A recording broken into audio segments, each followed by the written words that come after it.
Assalamualaikum warahmatullahi wabarakatuh. Jumpa lagi seperti biasa di ruang kelas perkuliahan hukum perizinan. Untuk materi kali ini kita akan membahas terkait urgensi dan susunan izin. Keputusan yang dikeluarkan oleh pemerintah seringkali dapat dibedakan dari sisi wujudnya menjadi dua hal, yaitu keputusan lisan dan keputusan tertulis. Keputusan lisan dapat dikeluarkan oleh pemerintah terhadap hal yang bersifat mendesak atau segera harus diambil.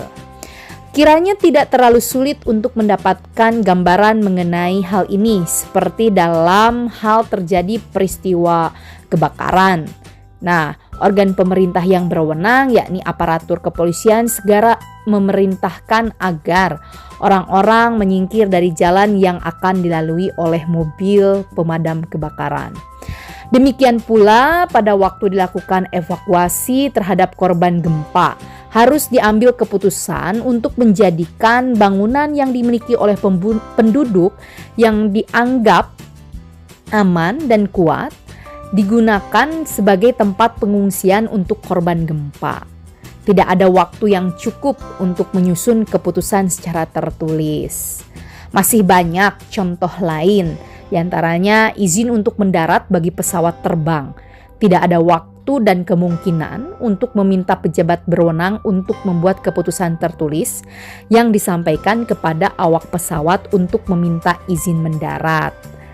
Nah, izin sebagai keputusan yang dikeluarkan oleh pemerintah sebagaimana yang diuraikan di video sebelumnya, pada umumnya dibuat secara tertulis. Izin sebagai keputusan yang dikeluarkan oleh pemerintah sebagaimana yang diuraikan pada video sebelumnya, pada umumnya dibuat secara tertulis. Izin pada umumnya dibuat melalui serangkaian proses dalam jangka waktu tertentu, sekalipun masa berlakunya tidak lama, seperti halnya izin keramaian. Untuk dapat diterbitkannya, sebuah izin perlu proses dan prosedur tertentu yang kadangkala tidak singkat, diawali oleh pengajuan permohonan oleh pihak yang mempunyai kepentingan untuk melakukan kegiatan tertentu disertai dengan pemenuhan persyaratan yang ditetapkan, kemudian diproses dengan mempertimbangkan berbagai persyaratan yang harus dipenuhi termasuk kepentingan yang ada sampai kemudian muncul izin. Nah, izin seringkali mempunyai arti yang begitu penting bagi pemegangnya atau si pelaku kegiatan dalam melakukan hubungan hukum baik dengan pemerintah maupun dengan pihak yang lain. Ada beberapa urgensi dari izin, misalnya yang pertama landasan hukum atau sering disebut dengan legal base. Jadi izin dapat dikatakan sebagai landasan hukum. Kita dapat memahami bahwa kegiatan tertentu memang tidak dapat dilakukan oleh warga masyarakat tanpa adanya izin dari organ pemerintah yang berwenang.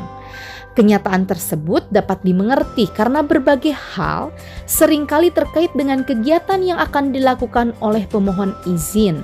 Oleh karena itu, izin menjadi dasar hukum bagi pelaku kegiatan untuk dapat memulai kegiatan tersebut. Hak dan kewajiban pemohon izin berkaitan dengan dilakukannya kegiatan dan lahir setelah ada izin. Tanpa izin, suatu pihak tidak dapat melakukan kegiatan yang dimuat dalam izin itu. Kalau tetap saja dilakukan, maka dapat dikatakan bahwa kegiatan itu melanggar hukum. Contoh, sebuah perguruan tinggi swasta. Suatu perguruan tinggi swasta tidak dapat melakukan aktivitas akademik secara sah apabila tidak dilengkapi izin dari instansi yang berwenang. Apabila tetap melakukan aktivitas akademik, maka dapat dikatakan kegiatan itu tidak sah dan melanggar hukum.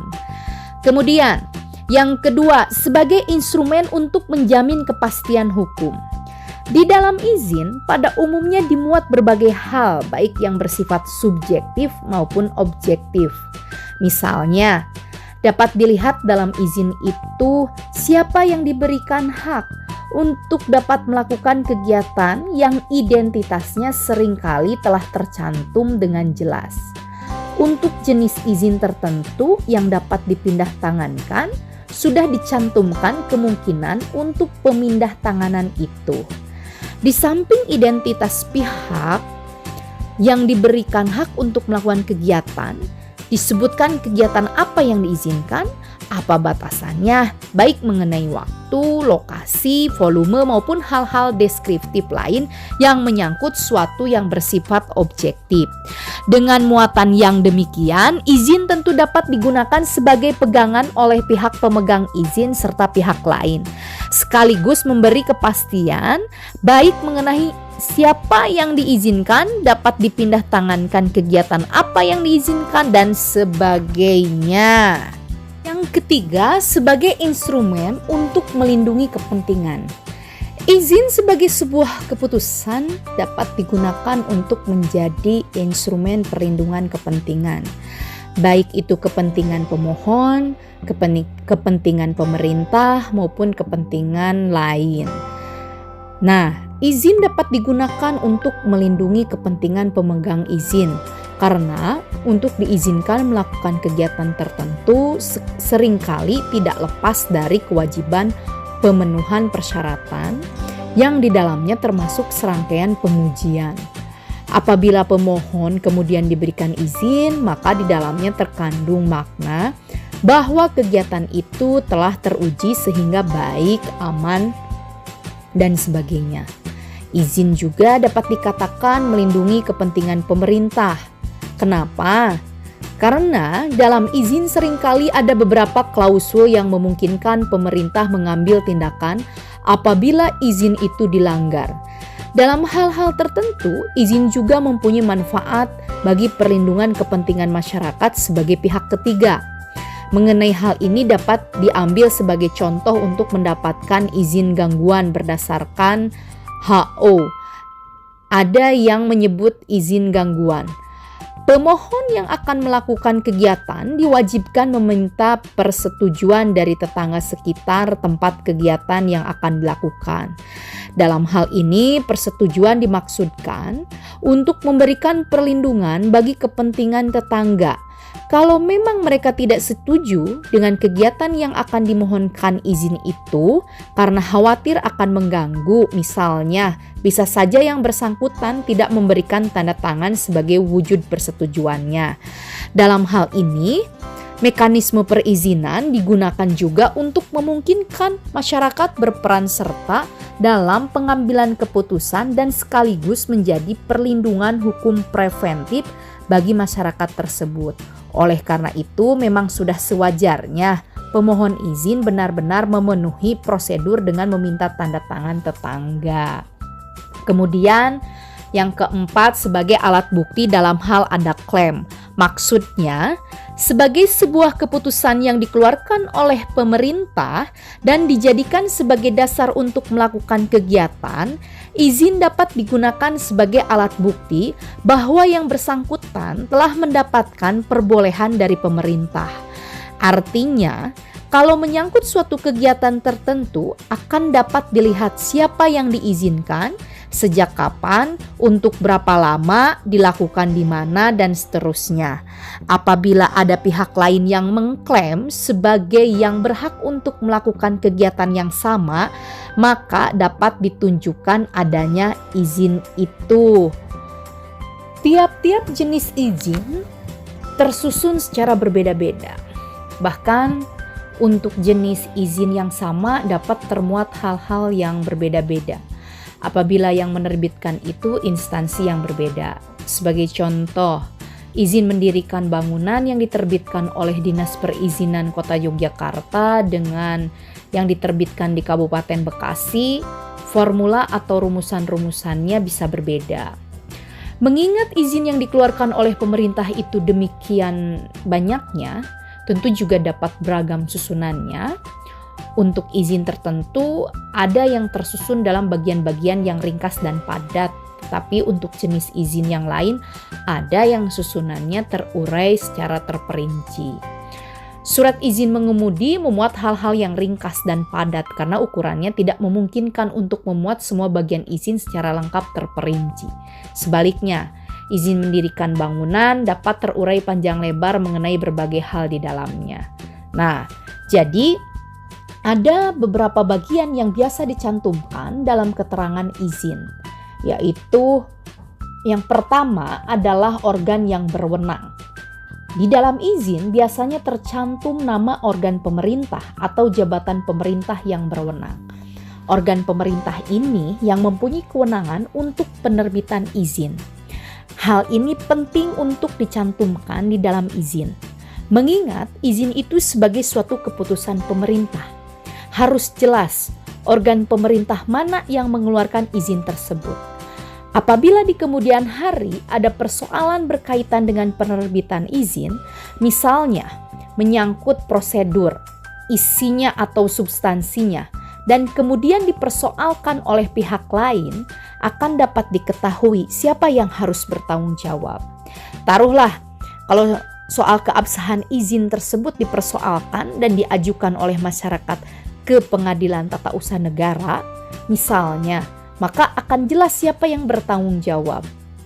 Perlu juga diingat, seperti yang disinggung tadi dalam konteks perizinan, sekalipun izin itu merupakan keputusan tata usaha negara yang bersifat individual dan sebenarnya merupakan bidang tugasnya pemerintah atau di sini administrasi dan organ yang berwenang mengeluarkan izin, dapat pula di luar aparatur pemerintah. Jadi, organ yang berwenang mengeluarkan izin tidak selalu organ pemerintah. Yang kedua, yang dialamatkan. Di dalam izin dicantumkan siapa yang diberi hak untuk melakukan kegiatan yang diizinkan itu. Dia merupakan pihak yang dituju atau menjadi alamat yang dituju oleh keputusan pemerintah yang di dalamnya termuat izin itu. Uraian mengenai identitas pihak yang dialamatkan atau dituju oleh izin ini sangat penting. Apabila izin itu ditujukan kepada satu orang tertentu, harus jelas identitasnya. Demikian pula apabila izin itu diberikan kepada suatu badan, harus jelas badan mana yang berhak atas izin tersebut. Hal ini dapat dimaklumi agar jangan sampai pihak yang tidak berhak ikut menggunakan izin itu. Pihak yang memohon izin biasanya sekaligus merupakan pihak yang dituju oleh keputusan izin itu sendiri dan karena itu juga melakukan kegiatan yang diizinkan tersebut. Yang ketiga, pemberian alasan. Sebagai suatu keputusan pemerintah, izin seringkali memuat pertimbangan-pertimbangan dalam penerbitannya. Bagian ini penting karena dapat menjadi pegangan bagi pihak yang memegang izin maupun pihak ketiga yang berkepentingan. Pemegang izin akan mendapatkan pegangan yang jelas mengapa permohonannya dikabulkan. Sementara bagi pihak ketiga, pertimbangan dikeluarkannya izin itu juga sekaligus dapat menjadi hal yang dipersoalkan apabila pihak ketiga merasa terganggu kepentingannya dengan dilakukannya kegiatan yang diizinkan itu. Apabila kemudian pihak ketiga ini akan membawa persoalannya dengan mengajukan gugatan ke pengadilan, pertimbangan yang diambil oleh organ pemerintah yang mengeluarkan izin itu dapat dijadikan dasar dalam pengajuan gugatan. Alasan yang dipertimbangkan sebagai dasar diterbitkannya izin itu dapat berupa landasan yuridis, bisa pula berupa landasan faktual, termasuk rekomendasi dari berbagai instansi terkait yang secara teknis membidangi suatu bidang tertentu. Yang keempat, diktum. Amar keputusan izin yang merupakan inti dari izin itu harus jelas. Bagian ini seringkali dipandang sebagai bagian yang paling penting dalam izin. Sebab pada bagian ini dituliskan keputusan pemerintah yang memperbolehkan dilakukannya suatu hal oleh pemohonnya. Hal apa atau kegiatan apa yang diperbolehkan atau diizinkan oleh pemerintah dimuat pada bagian ini. Misalnya, dalam izin mendirikan bangunan, termuat diktum yang menyatakan bahwa kepada pemohon diberikan izin mendirikan bangunan dan karena itu berhak mendirikan sebuah bangunan dan kegiatan-kegiatan lain yang berhubungan dengan itu. Karena izin lahir dari adanya permohonan warga, maka bagian diktum ini menjadi jawaban atas permohonan tersebut. Yang kelima, ketentuan-ketentuan, pembatasan-pembatasan, dan syarat-syarat. Untuk sebuah izin, lazim dicantumkan ketentuan-ketentuan yang dijadikan acuan. Ketentuan-ketentuan tersebut menjadi dasar bagi badan atau pejabat pemerintah dalam mengeluarkan izin. Ketentuan-ketentuan yang diacu dalam sebuah izin kadang-kadang begitu banyak, yang satu sama lain saling terkait. Dalam izin seringkali dimuat pembatasan-pembatasan yang harus diindahkan oleh pemegang izin.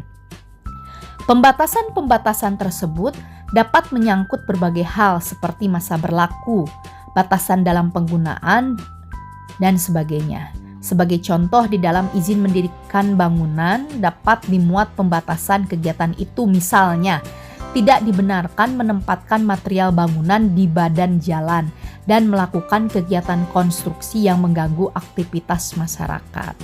Pembatasan seperti itu dimaksudkan sebagai rambu-rambu yang harus diindahkan oleh pemegang izin.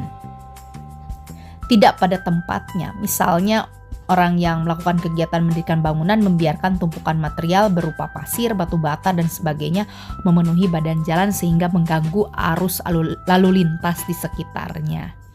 Demikian pula pekerjaan konstruksi seperti menganyam besi cor misalnya, dan merakit rangka bangunan yang dilakukan di jalan sehingga mengganggu pengguna jalan lain. Selanjutnya, ada kalanya untuk izin-izin tertentu juga dimuat pemberitahuan-pemberitahuan tambahan. Misalnya, mengenai kemungkinan pengajuan permohonan perpanjangan bila jangka waktu berlakunya izin telah berakhir. Juga mengenai mekanisme apabila pemegang izin mau memindahtangankan izin itu kepada pihak lain, termasuk mengenai konsekuensi yuridis apabila izin digunakan tidak sebagaimana mestinya. Pemberitahuan tambahan ini dimaksudkan sebagai bagian yang menjelaskan kepada pemegang izin terutama mengenai berbagai hal berkaitan dengan izin yang dimaksud. Yang terakhir yaitu klausul penyelamat. Pada bagian akhir dari sebagian besar izin ditutup dengan klausul penyelamat. Klausul yang dimaksud seringkali berbunyi, apabila di kemudian hari ternyata ditemukan adanya kekeliruan, maka segala sesuatunya akan ditinjau kembali. Ada pula yang menggunakan kalimat lain yang berbunyi, izin akan ditinjau ulang apabila di kemudian hari diketahui ada kesalahan. Nah, kalimat yang termuat di dalam izin seperti itu sudah dapat ditangkap dengan jelas kemana arahnya. Dengan klausul yang berupa kalimat seperti itu, badan atau pejabat instansi yang berwenang menerbitkan izin menyampaikan pesan agar pemegang izin maupun halayak berhati-hati. Izin mungkin saja salah dan kesalahan itu baru diketahui di kemudian hari. Untuk itu harap dimaklumi bahwa pejabat atau instansi yang menerbitkan izin dapat mengoreksi dan meninjau ulang izin yang telah diterbitkan. Nah, sekian materi terkait urgensi dan susunan izin. Sampai jumpa di materi berikutnya. Wassalamualaikum warahmatullahi wabarakatuh.